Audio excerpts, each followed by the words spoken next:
Welcome to Club Soda's Mindful Drinking Festival. We're online, global, and as always, absolutely free. Hi, I'm Drew, and I'm one of the co-founders of Club Soda. And I'm Laura, the other co-founder of Club Soda.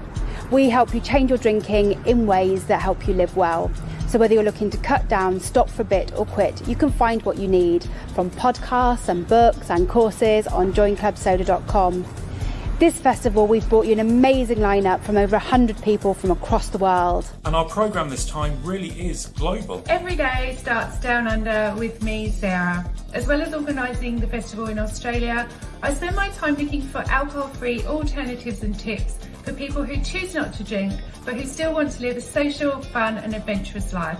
And I'll be wrapping up each day here in the States. I'm Amanda, your US festival host and coordinator, and I'm also a mindset coach who helps women change their relationship with alcohol so that they can start living their most authentic life. Each day with a rolling programme of inspirational panels, conversations, social events, and opportunities to discover new low and low alcohol drinks. So whether you want inspiration to change your drinking, Or to connect with other people, or you want to discover and enjoy a new low and no alcohol drink, The Mindful Drinking Festival is for you. cheers! cheers! Cheers! cheers.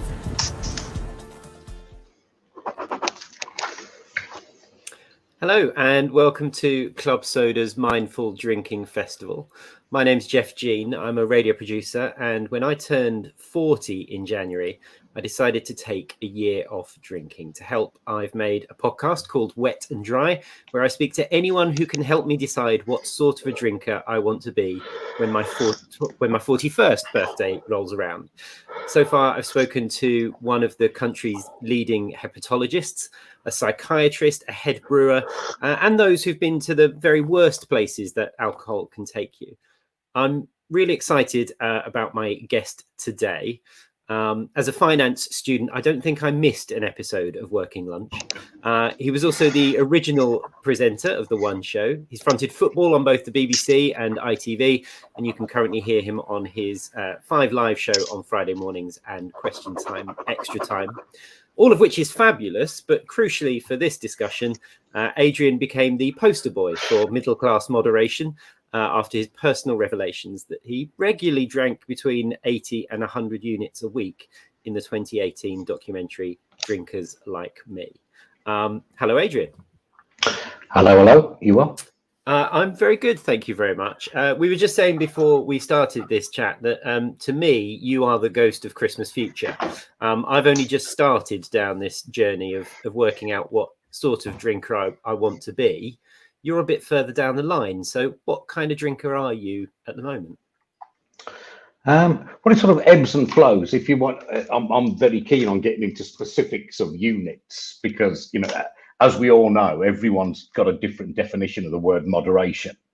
My dad thinks he's a moderate drinker, and when he was drinking a lot, a drinking then to him was like a bottle of wine a day, which isn't, it isn't moderate in anybody's book. So, for me, I'm occasionally go below 14 units a week. Generally, I'm about 25 units a week, I'd say, is what I tend to drink. Often it gets lower than that. It rarely gets higher. So I probably have 2 or 3 days off. So look, it's not, it's not perfect, but one of the challenges, as Laura, one of the founders of Club Soda, said that the trouble is it's not like sobriety, which is clear when you've achieved it. Even if for only one day you've achieved it, you are not drinking. With moderation, it's always a work in progress. There is no particular end point. There's at no time can the teacher come up to you and put a badge on you, say well done, you've won the moderation badge. It's that that is kind of a bad thing, but it's also a good thing in that, I suppose, who's to say when you've failed as well? You can't say when you succeeded. You can't say when you've failed. So it's in this kind of muddy grey area, which is, I think, why a lot of people find it so difficult. But you're obviously a clever guy. You, I guess, knew something was wrong in 2018. you're obviously fronting a documentary about the amount that you drink. You must have had a sense that something probably had to change even going into that. Oh yeah, absolutely. I realized I was drinking too much, and I realized, I was probably dependent on it. And also, looking back, I suddenly realized, like, I drank more in my 20s than my teens, more in my 30s than my 20s. Here I was, more in my 50s than my 40s. And the only day off I had from drinking was on a Thursday. Was when I was working late. My show didn't start till 10 p.m. on 5 Live. But what I kept telling myself, and everyone's got a but, I haven't got a problem. Everyone said, I drink loads, but ... Here's why it shouldn't count against me. And with me, it was, I did a lot of exercise. I ate quite healthily. Also, never got hangovers. It never had any apparent adverse effect on me, that I could see at that time, although I was a bit myopic, to be fair. And also, I had blood tests. So, you get to a certain age, something's wrong, or even when something isn't wrong, you go for a blood test. And that never showed anything up either. So I was sort of quietly confident there wasn't really that much of a problem. Yes, I should cut down, but look, I'm fine. And I guess one of the things is, when you are quite a big drinker, you're quite popular. I tend to find. Was yours a very social drinking habit? You seem to be always drinking with other people. It's very social. I rarely drank to excess, at one go. It was, most nights I'd meet my mate early evening and we'd have a couple of pints and maybe a glass of wine. At a base level, that's 25 units a week, something like that, sort of straight away. So you add in, say, one of those nights goes on a bit, plus, I don't know, a Sunday lunch, plus a proper night out, then very quickly you're north of 50 units. But I think I'm more of a social drinker, because when the pubs closed during lockdown, I definitely drank a great deal less. And it's not that I don't have the odd drink on my own when I'm with my girlfriend, but it's never, it's never as much. But I would go, I'd go when I was away somewhere on my own, working away. I'd go to a pub and sit and have a pint or two and just do whatever work I had to do, whatever reading I had to do. It would, and then somebody would always come and talk to me because somebody had recognised me, probably want to talk about football, or more recently drinking, actually. And so it was, it was part of that sort of, it was part of what I did. I think we've both got two things that work against us when we're trying to drink less. And that's that we both like the atmosphere of a pub. Yeah. And we're both sports fans. How much do you think sport and drinking are interlinked? Well, I think the watching of sport is, although if you turn to watching on the telly, I never really enjoyed going to a pub and watching it. I never really did that much because it's kind of too serious for me. I need to sit at home and really focus, or if I'm at the game. But I found myself going through all sorts of contortions. This was pre-2018, to avoid driving to the game, and I was only avoiding driving so I could get in the pub actually early and earlier, sort of 12, half 12 for a 3 o'clock kickoff. And I think, and actually it was the one time he came, and there's a bit of a name drop here, but at one game, Eric Clapton's a big fan of West Brom, and he knew one of our players, our defender. We had a Swedish player called Jonas Olsson, and Jonas says, "Oh, come over to my box after the game." We were playing Man United, I remember, and because Eric would like to meet, because I'd done a program about racing football, which he was interested in, and I was talking to him. I didn't even talk to him about drink, but I know his views on alcohol. He's committed to Alcoholics Anonymous, and even then I was thinking, well, I haven't got a problem. I haven't got a problem. I'm just a heavy drinker, you know. And I was just thinking, hang on, what on that particular day, I was thinking, what contortions have I gone to organise myself not to drive so I could have a drink? You know, and it was massive. You know, I'd organised to stay at my parents'. What I should have done is drive up to Birmingham from London, where I live, gone to the game and driven back. No, but in my keenness to have a drink, I'd actually arranged to stay with my parents that night, driven the car to where they live, sort of 15 miles from Birmingham, got the train into near West Brom, got in the pub at 12 or 1 o'clock, then sat there for 2 hours, eating and drinking and carrying on. Then went to the game.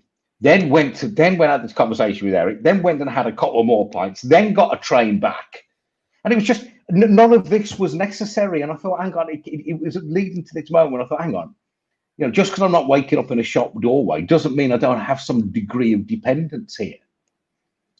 You know, so. It was just the thought that Eric, not that he'd ever do this, that he might quiz me about my drinking. I suppose I was preparing my answers for him, and I thought, actually, I better not go there because they'll win the argument. So, what does a similar home game look like for you now? Well, I'll nearly always drive, and even if I'm not, I won't be quite as desperate to get there so early. So. I might have a couple of pints. I'll have half and half. I'll have half a normal lager and half a soda in the same glass. So it's like a shandy but made with soda. So that's half the unit straight away. And that'll be that. Then I'll drive back after. And this is key, because I think this is what people fear when they start off on a journey toward from where they are to some sort of, you know, mindful future. And I'm aware that there's a certain tautology in this question, but do you enjoy the match any less because you've not had the drink? And no. And I'm aware that it's a West Brom game, so you don't always enjoy it. The match itself, no. It didn't make any difference really. I think the crack before and after. I wrestle with this all the time. Does it make a difference to how much you're enjoying yourself, or does it make a difference to how much you're looking forward to it? I think when you're there, when you're in it, I don't think it matters whether you're drinking or not, however much you kid yourself,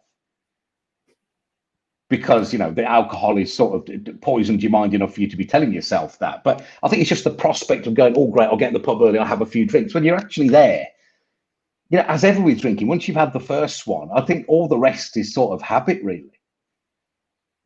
And what are the guys that you go and watch the football with? What have they made of your journey? Because I'm as conscious, I think, of what people think of me as what I'm choosing to drink. I was always slightly afraid that perhaps you just don't get invited out as much. What have they made of your drinking changes? I get a bit of stick from some of them for my stupid shandies or whatever they call them, but then a couple of them have started drinking the same things too. Just a little mantra that got into my head. One of the producers of the documentary said that it stuck in my mind. She said, "Alcohol is the only drug you have to apologize for not taking." And that was something I really promised myself after making that film, and that was don't ever bully somebody into drinking when they don't necessarily want to, and don't ever be bullied by anybody else into drinking.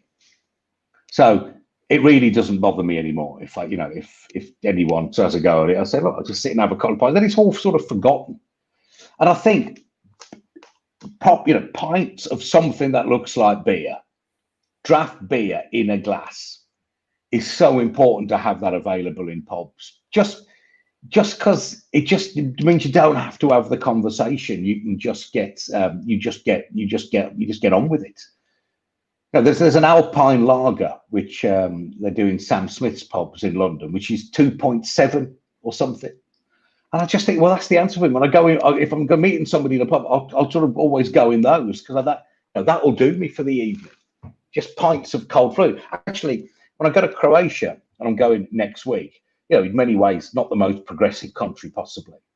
But I was stunned when after I sort of started cutting down, I went there for summer, and I was there for 2 weeks actually. For the first week, I didn't even bother asking for alcohol-free lager because I won't have it. But then, not only do they have it, they actually have it not on draft, but they have it in ice cold 500ml bottles. All the big breweries there all do an alcohol-free version. And as a consequence, I barely drank any alcohol all week. Because, got back from the beach, sitting by the beach in the hotel or whatever. One of those absolutely does it for me. I was quite lucky that I started this journey. My birthday's sort of start of January, which is normally a rubbish time to have a birthday. Yeah. But to start my year of not drinking, obviously it falls within dry January. And so I really noticed that my local had an Adnams Ghost Ship 0.5 on tap. I could get a pint of non-alcoholic beer and sit with my friends, and no one knew any of the difference. Yeah. And then as soon as February 1st rolled around, that came off tap. The number of non-alcoholic beers in the fridge, I presume they were just put back in the back shelf of a cellar somewhere to get out next January. I absolutely noticed that complete shift. I agree with you. I went to Spain just before the lockdown. And again, I think you're heightened to noticing all these things.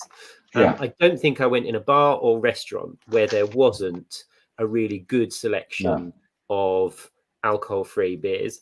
I found it really interesting, actually, that the alcohol-free section in the supermarket was with the soft drinks. And if you think about the layout of a British supermarket, the alcohol-free is a kind of apologetic section at the end of the alcohol aisle. Whereas here they were just offering them as a non-alcoholic soft drink. It's just something that people drink, which I found really interesting. What do you think needs to change? Oh, go on. Well, it's interesting. I had Amazon deliver some Erdinger. I was away somewhere, and it's just, instead of taking a crate with me, I'll get it delivered where I was staying. I couldn't provide any ID that I was over 18 to buy alcohol-free beer. I mean, the poor lad, he said, look, I know it's ridiculous, but they'll come down on us like a ton of bricks if we don't actually physically see proof and take pictures of it. But I mean, even that's not Amazon's fault. It's the stupid rule they've got. Like, you buy alcohol-free beer in the supermarket at the automated checkout, you've got to call somebody over to authorize that you look over 25 in order to buy something without alcohol in. I don't know why that, I don't know why that is. But in terms of being in pubs, like you said, I think the critical question is why does that ghost ship go off? Why does the draft ghost ship, why does that disappear? Excuse me. At the end of dry January? Why don't they do draft beer? Now, is it because they don't do the volume generally, so they can't sell it? Or is there something more nefarious going on? That they're frightened if they don't offer him, if people drink too much of that, they will see through almost the lie of alcohol, of beer with alcohol in, that it actually doesn't make any difference whether you drink it or not. I'm just going to take this quick opportunity to invite people to send us in their questions. If you're watching this on YouTube or Facebook, there should be an opportunity to leave a comment next to the screen. We're especially keen to hear from you if you've got a strategy that you've used to drink less. Both Adrian and I would love to know what it is, mainly so we can steal them and incorporate them into our lives. So yeah, send us those in. But you said sorry, in terms of what you wanted to change. Sorry to interrupt. I think labelling is really important, and I think we're possibly moving in that direction from what the Prime Minister's been banging on about in terms of calories and stuff. But people still don't really know what a unit is. A lot of people still don't really know what it is, and it just seems to me that on on the you know, with you've got a draft beer on the tap or whatever you want to call it, there's absolutely no reason that on there it can't say how many calories in that and a pint of that fluid and how many units there are in a pint of that. That would seem to me to be, you know, absolutely essential. Now, if you're going to start forcing restaurants to put calorie counts on their menus, then surely that's got to start going on the drinks as well. I came across a really confusing drink, which is one of my biggest finds of the first 6 months of this. It's a product done by a distillery in South London called Hayman's, who are gin distillers. They do something called a small gin, and it is exactly the same ABV as their regular gin. It's 42%. Yeah. So on the surface value, it's not a non-drinker's product. But what they've done is they've massively overflavored it. So instead of having, you know, a 25 or 50 ml serve, you have a thimbleful. You have a 5 ml serving in a gin and tonic. So your units that you're drinking in a tall glass of gin and tonic is actually 0.2. Now, to me, that's a brilliant product that nobody understands, because what they see on the front of the bottle is 40% ABV. That looks like any other gin. They don't. I completely agree with you. There is a disconnect between ABV, which you see in pubs quite a lot. You'll see a long list of our guest ales this month and 5.6%. But what that actually relates to as a unit is completely baffling. We are starting to get in some questions, so I'm just going to take this opportunity to ask a few of these. There's one here. I can see your names. Just for the sake of anonymity, I'm just going to ask the questions. So interesting so far, says this. Was there any activating event that led to Adrian going forward and making the programme and examining his own drinking? Well, I mean, there were several. It was several little ones, and it's not. I mean, you got to understand what it takes to make a television program. I can want to make as many TV programs as I like. It's getting them commissioned is another matter. So, was there any event that led me to want to make the program and then persuade the BBC to give us the funds to make the program?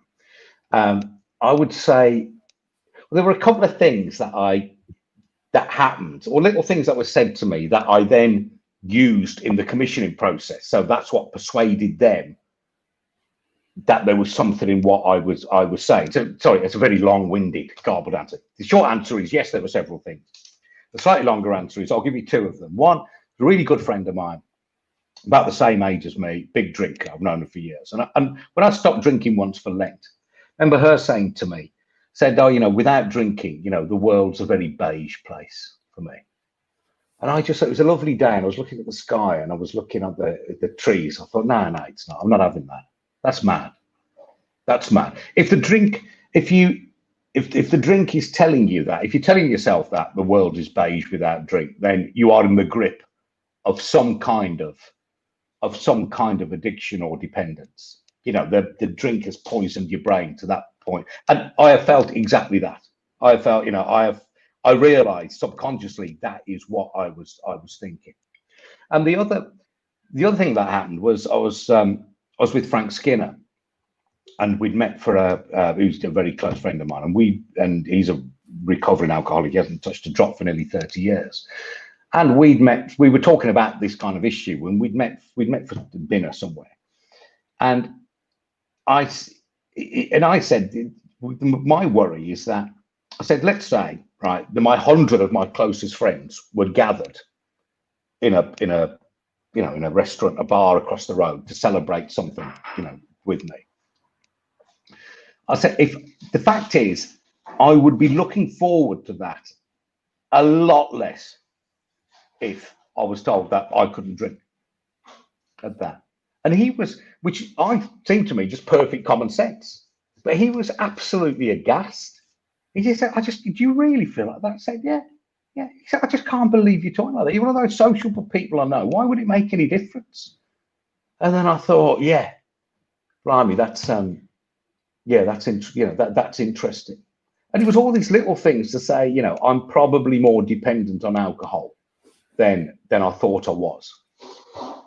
One of the questions we asked in our recent drinking survey was, would you look forward to an evening less if you found out one of your friends was not going to be drinking? So this is less about you as the non-drinker, but more about the people around you. More than half of the people who replied said yes, they would look forward to an evening less if one of their friends announced they weren't going to drink. And I think that speaks to those fears that, you know, if you don't drink, actually everybody's going to enjoy the evening less, not just you. And that's a terrible thing. I think we're quite lucky. I think, you know, you and I are both reasonably confident people, and I don't think. No, but I would still feel like that, though. I would, if I was honest, despite myself and even knowing it was absurd, I probably couldn't help but feel that same way. It's terrible, isn't it? You know. Some strategies starting to come in here. One says, my strategy was daily walks, meditation, and yoga. Without giving too much away, I can see that that's come from a woman. Do you think there's a difference between men and women when it comes to sobriety and moderation?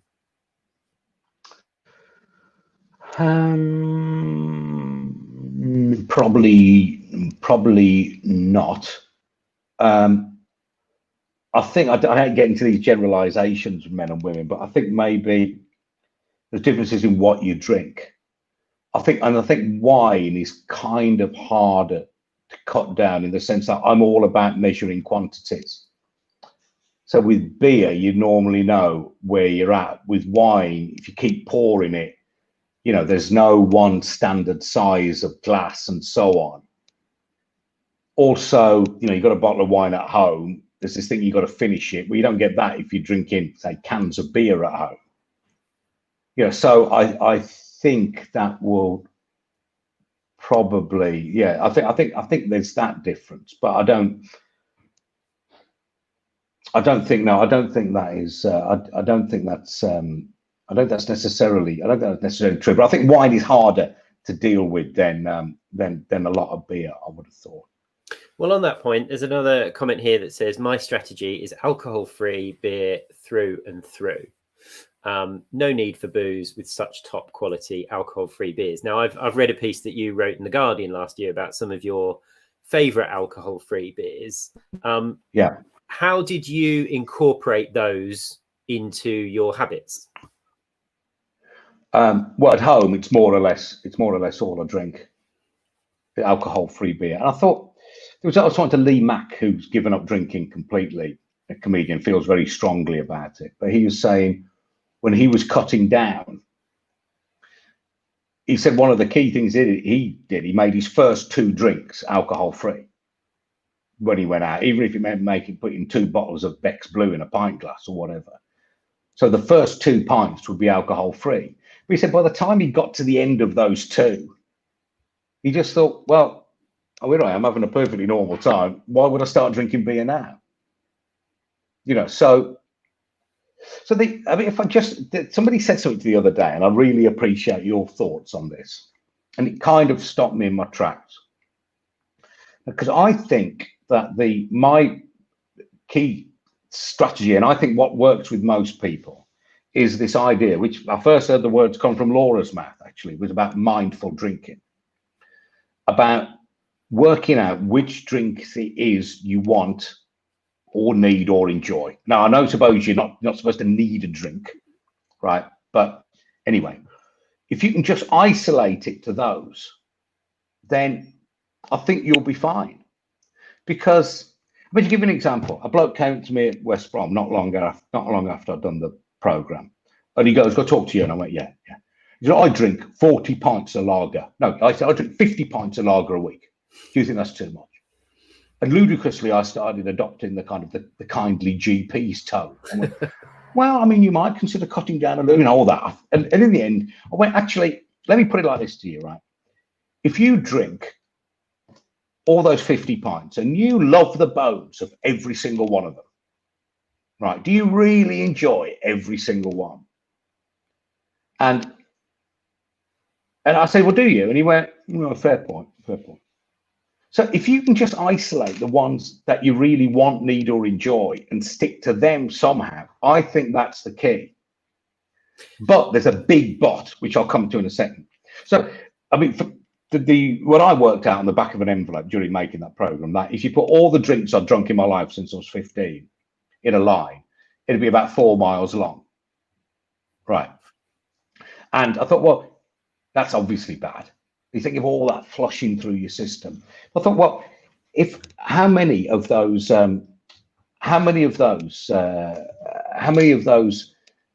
drinks do I really? How many of those did I really want, need, or enjoy? And I don't think it was a third. Yeah, you know. So I need to get to. I got just got to get to the key point. And I was saying this to somebody the other day, and it was a psychologist, and I was saying that I think the issue is that the first drink we have, it achieves some change of state. That first drink of the evening. Mm-hmm.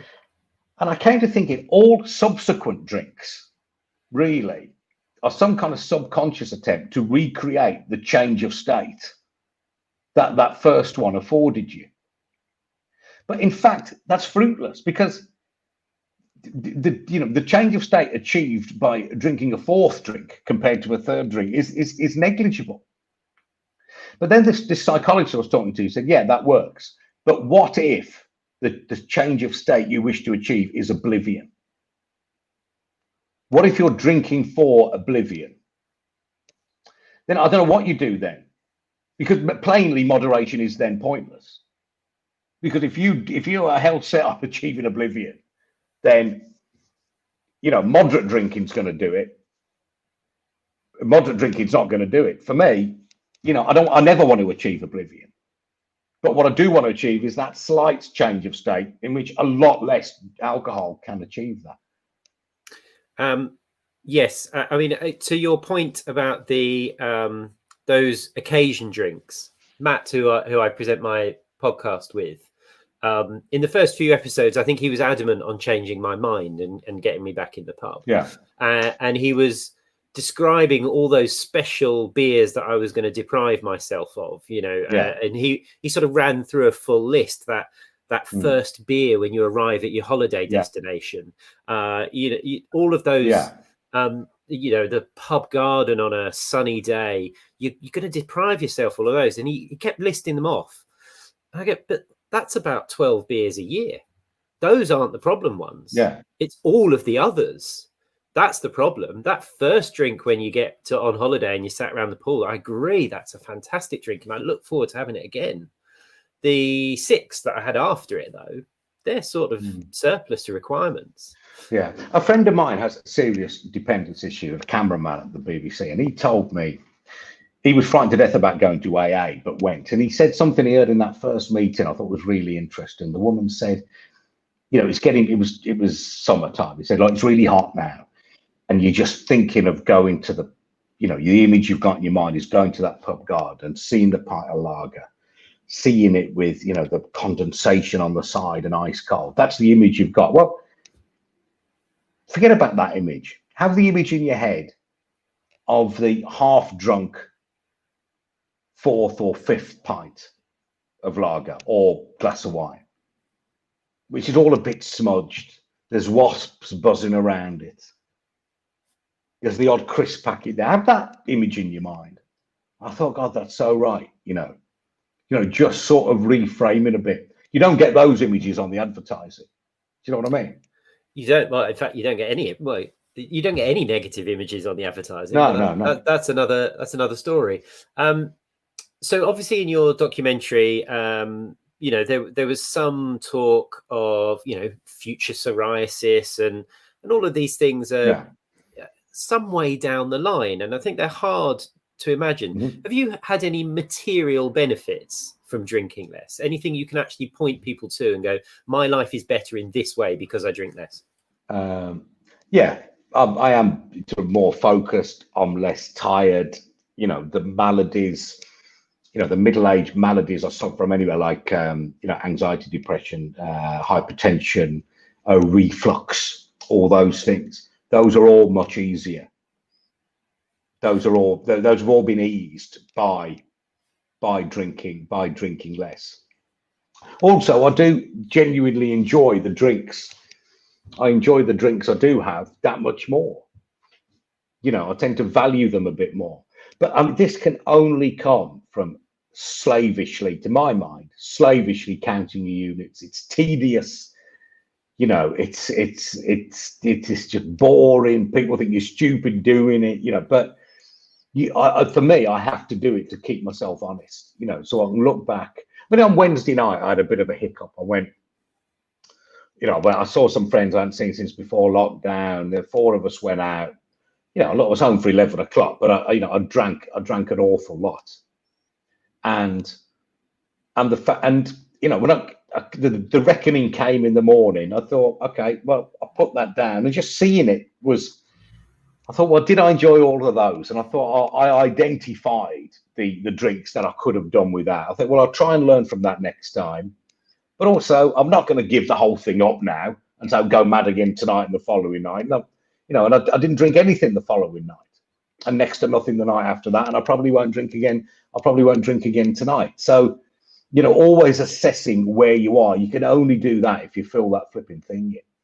So, well, that's really interesting, and we should move on to those strategies and operating systems is the term that I've been using over the last couple of months. I saw the app that you were using when you made the documentary, and you're sort of going through the next morning and almost listing. Well, actually, I started using Drink Less. Drink Less is the one I use. In that scene, I hadn't come across Drink Less. I used Drink Aware, and I much prefer the Drink Less lot. But anyway, it's the same difference. Well, tell people about it, because perhaps there are people who haven't used it. I certainly haven't used an app like that, mainly because I'm at 0 at the moment, but next year I might do. What's good about it? If I was at 0, I'd still use it just for the sheer pleasure of putting in 0 every day. Well, just the following day, you get a reminder at 11 o'clock, and it says fill in your diary. At which point, you go back and say, well, you work out I had this many beers, I had about this much wine, and whatever else, and then you get a little, and then a little graph bar chart comes up of how much you've drunk on a certain day and how much you've drunk over a certain week, and it just reminds you of how you're doing and where you're at. What I always advise people, I think this is critical if you're a big drinker, I'd give yourself at least 2 weeks carrying on as you are, drinking a lot and filling the thing in. So you've got 2 whacking great big things on your chart at the top, at the beginning of it. So then you can be working your way down from it after that. Well, I just think it's a good incentive. There's almost a personality that would enjoy that kind of daily reminder. For want of a better phrase, I guess it depends whether you're half glass full or half glass empty. But do you ever, have on a day where you're perhaps on a week where you're over 20 units for the week, do you look at that and feel down that you've let yourself down at all, or are you reminded of where you used to be? I'm reminded where I used to be. I think, okay, did I need to do that? Why was that? All right, lesson learned. It's still a lot less than I was before. Let's not panic, but I'll enjoy getting it down next week so I can see that the bar charts come down. So I've come across other strategies recently. Quite often I see people having a set block of some kind in the week where they don't drink at all. I've seen variations on that where, someone said they have to have a 72-hour period without drinking. It doesn't matter where in the week it comes, but I'll know at the start of a week roughly where that's going to be. I've seen people who regularly, they don't drink Monday, Tuesday, Wednesday. The other days of the week, they can drink as much as they like. Or there's people who don't drink any 2 days in a row. Have you come across any of these strategies that you've maybe thought about adopting or that you liked the sound of? I think I've tried them all at some stage. One that does appeal to me actually, because it's flexible, is have one day on and one day off. So say I started today, say I didn't drink today, I could drink tomorrow.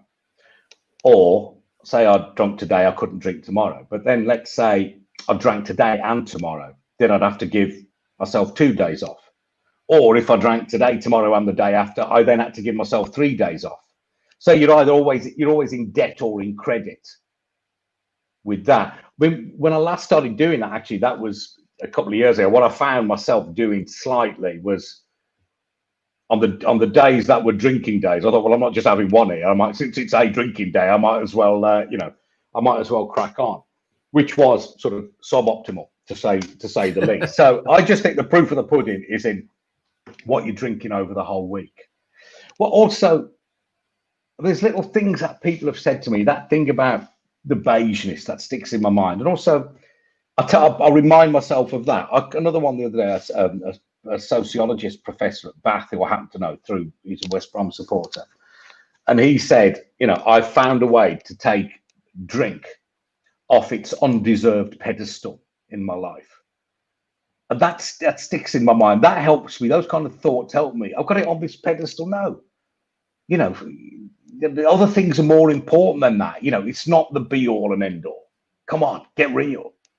But the 13-year-old you that's skulking off to the local pub to try and get served, absolutely did already have it on a pedestal. Absolutely. I think that's I'm trying to write a book on this subject now. It's what I've been doing during all of lockdown, and I've been going through the drinking at different stages of my life, and that's what you've just said is exactly the conclusion I've sort of reached about myself. I think it's a kind of societal thing. It's probably what's sort of in your family. This. I don't think the licensing laws help, or I wouldn't change them. The lower drinking age rules, but I remember my dad saying to me, when I was 14, 15, and he said, difficult age now, isn't it? You're too young to stay at home, but you're not old enough to go to the pub. It was like, when you can get served in pubs and go to pubs, that is, it solves the central question in life, which is, what am I going to do? Well, I can go to the pub. So already it was set up on a kind of a pedestal. And similarly, I'm sure advertising had inveigled its way through, into our minds by that age. And I was thinking of what adverts influenced me. I remember the Heineken reaching the parts that other beers cannot reach. I just think that's such a powerful message. That. I mean, I was from a very young age, I was running around in my Spurs shirt with Holston Pills written on the front of it. Yeah, So that can't have helped. If you. I'm conscious of perhaps spoiling the conclusion of your book here, but if you could go back and give that 13-year-old any sort of message, what might it be? I thought long and hard about that, and I don't know what it. I don't know what it would have been for me at the time. I think everyone would be slightly different. If I made a real idiot of myself at some reason, or somebody who I really respected had been really cool and said, it's just not cool. What are you doing it for? But all the cool people seem to drink. But that was my twisted perception of it. What's interested me, actually, I've spoken to, I know a fair few recovering alcoholics, and I've asked them the question you effectively asked me, and you could ask it of any sort of heavy drinker, whether they've stopped drinking or still doing it, is what intervention could have happened at some point in your life to have made a difference to you. And in all cases, I'm pretty strong recovering alcoholics who, in the sense that are, go to AA and stuff, where they are told, it's a disease, you are powerless, etc. And to some extent, they believe that. Most of them do say, well, if I'd been told this at an early age, if a doctor had said this to me, that might have set me on a different path. Now, I was surprised because there was a couple of people in particular I thought say, well, there's nothing that could have been done because I've got this disease and that's the end of it. It was going to get me in the end. But no one has yet said that to me. And I'm really sort of exploring that. I mean, I've thought a lot about what I wish doctors had said to me in the past. And I mean, one woman a woman called Susan Laurie, who's written a brilliant book called, which I can't remember from, I don't know. But if you look up Susan Laurie, Lawrie, I think it is, something to sober forever. It's got. She'll kill me for forgetting it. She's been really helpful, and she had to stop completely. But she said, I honestly think if I'd seen your program when I was 25 or 30, then I think that would have really made a difference. Like, look, I'm not claiming that. I wouldn't claim that level of influence, but it was incredibly flattering and incredibly encouraging. I think incredibly encouraging. By the way, I've just seen somebody has asked a question here. Would you consider doing another program on alcohol? I mean, I absolutely would. I've been desperate to do it, and they just, I can't get anybody interested. There's feeling, no, we've done drinking now. We've covered that issue. Oh, I think, blimey. My email has been coming along the bottom of the screen, or was. Hopefully, we can stick it back up there just before we go. I'm very keen to hear from anybody. I really, really appreciate it. Any kind of advice you've got. I mean, my two questions would be, how have you managed to moderate, however silly, whatever little tricks you've got? Also, what interventions do you wish you had, whether you've stopped drinking completely or you're moderating, I suppose, or you're still drinking heavily, whatever, what you wish you'd been told or wish you'd understood earlier that might have changed things. I'd be so grateful if you could get in touch with me. I'd really like to hear. I'm not getting you to write my book for me, but the book is worthless unless I've got the experiences of other people in, as well as my own, because everybody is slightly different. We've got a couple of minutes before we have to make way. I'll just mention actually at 4:00, alcohol and creativity is the next session. Can you untangle the two? Which actually I think you and I could probably carry on talking for another hour. Yeah. I've found in my year, I absolutely had to reset to zero. And I knew that. Yeah. I don't think I could go from where I was drinking to a moderate level without going all the way down first. Yeah. And that's absolutely been my methodology. I've actually done it in the past. I gave up sugar free. And thought I'd adopt the same methodology. I lost about 4 stone in a year giving up sugar, and knew that I wouldn't be able to go from 10 chocolate bars a week to 6. I had to go to 0 first. And that's worked for me. I've actually found it easier to get to 0 than I think I will next year. I think next year is the difficult year of my journey. You're absolutely right, because it's a grey area. You involve so much decision making. Who do I drink with? What do I drink? How much do I drink? When do I drink? When do I stop drinking? When do I start? It's exhausting. There's 100 decisions to make a week. There have been plenty of times this year where I've thought the easiest thing to do would be to stick at 0.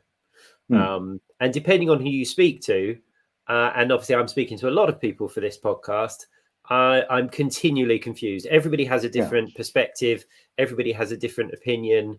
I'm very easily swayed. I remember when I spoke to Laura from Club Soda, completely changed my mind as to where I'd been the previous week. In fact, one of the people, I've had one drink so far this year. It was Easter Sunday. I had a glass of red wine. And it's because I'd recorded an interview the previous day, and the person I'd spoken to had completely shifted my mentality back to, do you know what, those special drinks, I shouldn't deprive myself. Now, how did you feel after you had that? Do you know what I felt? What's the fuss about? No, I felt. What did you think? Brilliant? Did you feel brilliant? I've had this glass. Did you hate yourself for having it? Do you know what? I really enjoyed it. It's a bottle of wine I've had for about 6 years and wanted to really drink. It was a special occasion bottle. And I had one medium glass of it. It tasted delicious. I was quite happy that I had it. I had a lovely Easter Sunday meal with my family. I didn't beat myself up about it. It won't make this year a failure. And I look forward to doing that on occasions in the future. What I didn't have was the whole bottle. And I didn't really want the whole bottle. I wanted to have a nice glass of red wine with my meal and celebrate Easter. So So yeah, it's really fascinating. I think we are unfortunately going to have to wrap up this. And well, thank you very much, Adrian, for chatting to us. I also want to thank Laura and the Club Soda team for inviting us both along. I've got 6 months left to come up with a plan for the second half of my drinking years. I guess I'm halfway on that. On Wet and Dry podcast. And this festival carries on through the rest of the weekend. I've had a look at some of the sessions so far. They are fascinating. So if you do get a chance, have a look at those. And I guess, Adrian, we'll all be looking out for your book. Okay. Well, thanks very much. And if you could help me out with it, I'd be very grateful. So just do get in touch, please. I'd love to hear from you. And honestly, I'm not being lazy. I just want to, channel the experiences of as many people as I possibly can. Yours is fascinating, Geoff, and I can just see by the the list of names coming up on the side of the screen here, making some interesting observations and stuff. I'd love to hear from them too. So if anyone can get in touch, it is adrian.chiles@btopenworld.com. Thank you very much. Thank you very much. Cheers. Have a good day. Thank you.